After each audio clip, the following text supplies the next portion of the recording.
প্রিয় হাজিরিন, এজন্য আমি যেই কথাটা বলার জন্য এই কথাটা বলেছিলাম যে আমাদেরকে শত্রু মিত্র চিনতে হবে।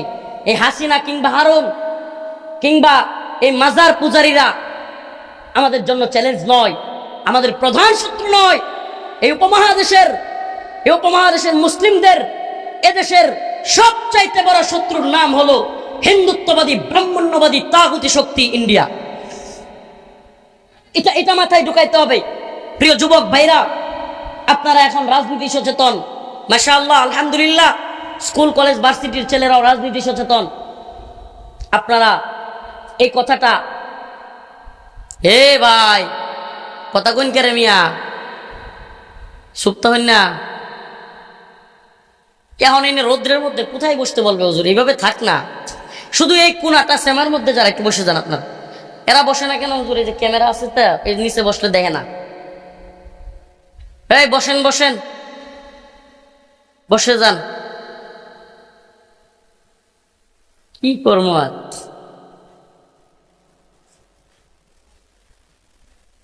আপনারা, আমি তো অল্প সময় কথা বলবো বলছি, আপনারা হই হুল্লোড় করলে কথা বলা যাবে না। অনেক গরম না, অল্প অল্প আলোচনা করে শেষ করে দিতে হবে। আপনারা কি কল্পনা করতে পারেন একসাথে কতগুলো মুজাহিদরে পাইছেন? সুবহানাল্লাহ। এক একটা মর্দে মুজাহিদ, এগুলো আপুসিন মৌলানা না, এই পকেট আর পেটের দান্দা করার মৌলবি আনেন নাই আপনারা। এরা জীবন দিতে সর্বদা প্রস্তুত, এমন এক জামাতকে আপনারা নিয়ে আসেন। আলহামদুলিল্লাহ। উম্মার ফিকিরে এদের অনেক রাত ঘুম হয় না এই সমস্ত আলেমদের। আলহামদুলিল্লাহ। সামনে বলতে নাই, তবুও বলি, আমরা আপনাদের সামনে আছি, পিছনে আছি। আমরা আপনাদের সামনে পিছনে কমান্ডো বাহিনীর মতো আমরা আপনাদেরকে ধরে রাখবো ইনশাআল্লাহ। এই মুরব্বীদেরকে বলবো, আপনারা এগিয়ে যান। কমান্ডো বাহিনী যেমন অপারেশনে সবার সামনে থাকে, আমরাও আপনাদের সামনে আছি। এরা কাবির ও আসলাফদের উজ্জ্বল নমুনা। ভাই বসে আছেন, আমার প্রিয় ভাই মুরব্বী মাহমুদ হাসান গুনবী। আমি যত দেখি তত অবাক হই। সুবহানাল্লাহ। সাহাবায়ে কেরাম এবং তাবেঈদের উজ্জ্বল নমুনা। আল্লাহ পাক তাকে অহংকার মুক্ত বিনয়ী জীবন দান করেছেন। আল্লাহ পাক তাকে দ্বীনের জন্য আরো কবুল করুন, এবং আল্লাহ পাক তাকে দ্বীনের জন্য এমন ভাবে এগিয়ে যাওয়ার তৌফিক দান করুন যেন এই উম্মাহকে নিয়ে আমরা আগামী দিনে ইসলামী বিপ্লবের স্বপ্ন দেখতে পারি। প্রিয় হাজিরিন, তো বলতেছিলাম আমাদের প্রধান শত্রু এই উপমহাদেশের, ইসলামের প্রধান শত্রু এই বাংলাদেশের বিশেষ করে শত্রুর নাম হলো হিন্দুত্ববাদী। এই কথাটা খুব ভালোভাবে মাথায় ঢোকান। হিন্দুত্ববাদী ইন্ডিয়া। আমি গতকাল নোয়াখালীতেও বলেছি, আজও বলি, আমরা রাজনীতি বুঝি, আমরা কূটনীতি বুঝি, আমরা পররাষ্ট্রনীতি বুঝি, আমরা অর্থনীতি বুঝি, কিন্তু মনে রাখবেন, যদি প্রশ্ন আসে ইসলামের, যদি প্রশ্ন আসে ঈমানের, যদি প্রশ্ন আসে মুসলিম ভূখণ্ড রক্ষার, তাহলে আমাদেরকে তথাকথিত রাজনীতি বুঝাইতে যান না, কূটনীতি আর পররাষ্ট্রনীতি অর্থনীতি বুঝাইতে যান না। ভারতের সাথে বন্ধুত্ব করবার মতো দুঃসাহস আগের সরকার করেছে, এখনো যদি কেউ করবার চেষ্টা করেন, মনে রাখবেন জনপ্রিয়তা আছে, হঠাৎ করে দেখবেন জনপ্রিয়তার বেলুন ফুটা হয়ে ধপ করে পড়ে গেছে। কল্পনাও করতে পারবেন না। বেলুন ফুটা করতে কিন্তু অনেক বড় হামার কামান বিমান লাগে না, একটা সুই হলেই যথেষ্ট। মনে করতেছেন খুব জনপ্রিয়তা, খুব বিপ্লব, খুব এই সে আপনারা হ্যানতেন, কিন্তু মনে রাখবেন ইসলাম প্রশ্নে আমরা আপনাদেরকে ছাড় দিব না, ছাড় দেইনি। ঈমান প্রশ্নে, রাসূলুল্লাহ সাল্লাল্লাহু আলাইহি সাল্লামকে কটূক্তির প্রশ্নে, মান সাব্বা নাবিয়ান ফাকতুলু, এর বাইরে কোনো কথা নয়। নবীকে নিয়ে কটূক্তি করবে, কল্লা ফেলে দিতে হবে ইনশাআল্লাহ। এ ব্যাপারে কোনো আপোষ হতে পারে না। আমরা কোনো রাজনীতি বুঝি না, আমরা কোনো পররাষ্ট্রনীতি বুঝি না। আল্লাহর নবীকে নিয়ে কটূক্তি করবে, মান সাব্বা নাবিয়ান ফাকতুলু, তার কল্লা ফেলে দিতে হবে। অতএব এই বিষয়গুলোতে সাবধান থাকবেন।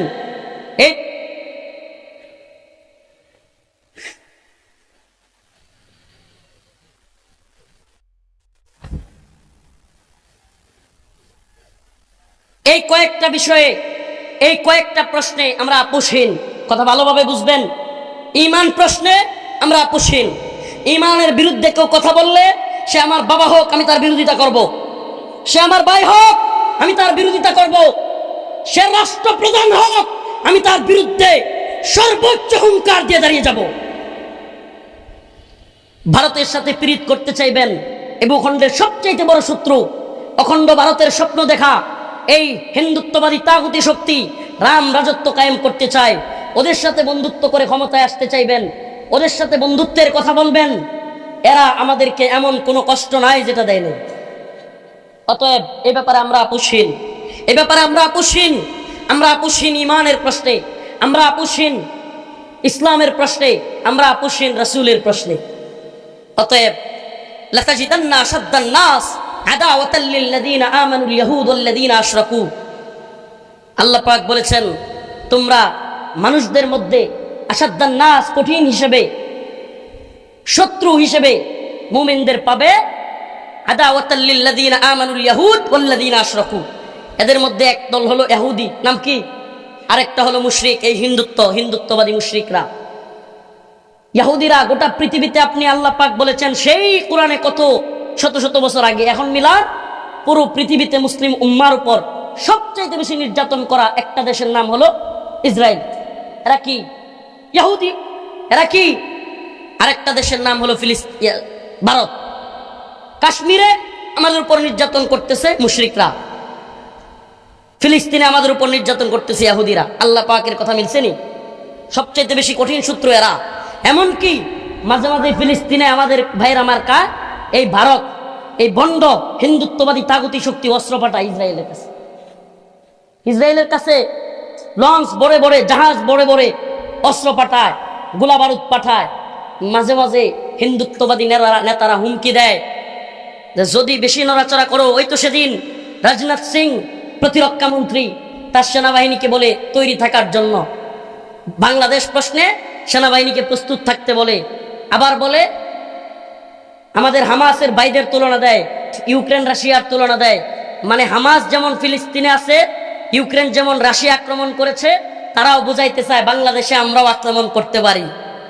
আমিও বলি আহলান সাহলান, আসো আমরা। শুনো, একটা কথা বলে রাখি, আমরা দুর্বল হতে পারি কিন্তু ঈমানি শক্তিতে বলিয়ান। তোরা দুনিয়ার স্বপ্ন দেখিস, দুনিয়ায় সুখে থাকবার স্বপ্ন দেখিস, আর আমরা শাহাদাতের নজরানা পেশ করে জান্নাতে যাওয়ার স্বপ্ন দেখি। তোরা বন্দুকের নলায় মৃত্যু দেখিস, আমরা বন্দুকের নলায় জান্নাত দেখি।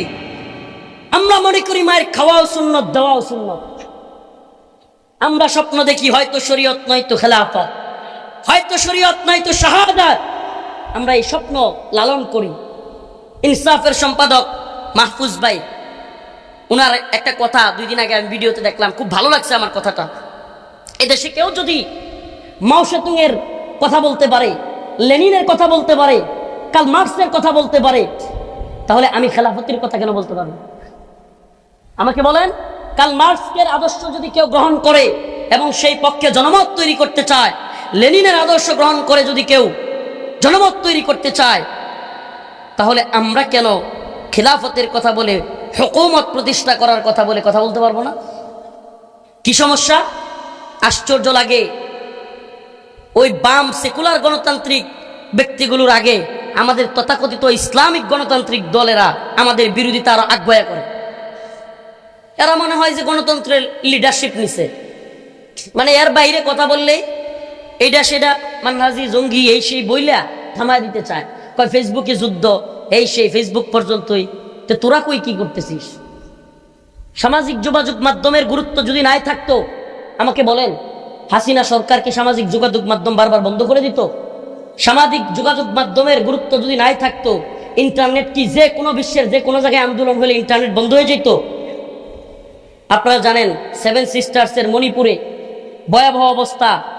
ভারত আমাদেরকে কি হুমকি দেয়, হেরা নিজেরাই বাগোয়ার অবস্থা। এখন মণিপুর, সামনে আসাম, ত্রিপুরা, এরপরে সিকিম, হায়দ্রাবাদ, আন্দোলনের দাবানল শুরু হবে। তোমরা আর হুমকি দিও না। এদিকে চীন ঢুকে গেছে 60 কিলো। গতকালকে পাকিস্তান শুনলাম কয়েক জায়গায় ঠুস করে মেরে দিছে। এত সহজ না দাদা, আস্তে, এত সহজ না। এই শতাব্দী ইসলামের বিজয়ের শতাব্দী, লিখে রাখেন। শুধু তন্ত্রমন্ত্রকে লাথি মেরে দাওয়া এবং জিহাদের পথে আসেন। এই শতাব্দী মুসলিমদের বিজয়ের শতাব্দী। এই শতাব্দী হিন্দুত্ববাদী ব্রাহ্মণ্যবাদী সমস্ত তাগুতি শক্তিকে পায়ে ঠেলে পায়ের নিচে ফেলে নাস্তানাবুদ করে এগিয়ে যাওয়ার শতাব্দী। আল্লাহ রাসূলের ঘোষণা, ইসাবাতান মিন উম্মতি আহসাহুম আল্লাহু মিনান নার, ইসাবাতুন তাগজুল হিন্দা ওয়া ইসাবাতু মা ঈসা ইবনে মারইয়াম। আল্লাহ রাসূল বলেছেন গজওয়াতুল হিন্দ হবে, হিন্দুত্ববাদী ব্রাহ্মণ্যবাদী তাগুতি শক্তির বিরুদ্ধে মুসলমানেরা জিহাদ করবে। সেই যুদ্ধে মুসলিমরা বিজয়ী হবে। হিন্দুস্তানের নেতাদেরকে পাল্লায় ধরে টেনে হিচড়ে বাইতুল মাকদিসের দিকে নিয়ে যাবে ইনশাআল্লাহ।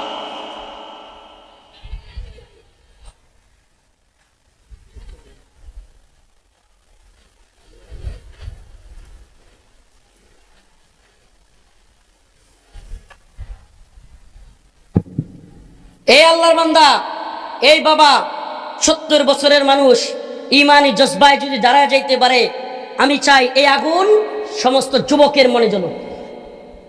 লাগবে ইসলামী হুকুমত, এ আবেগ সমস্ত যুবকের অন্তরে লাগুক। আমরা আর তন্ত্রমন্ত্রের দেশ দেখতে চাই না।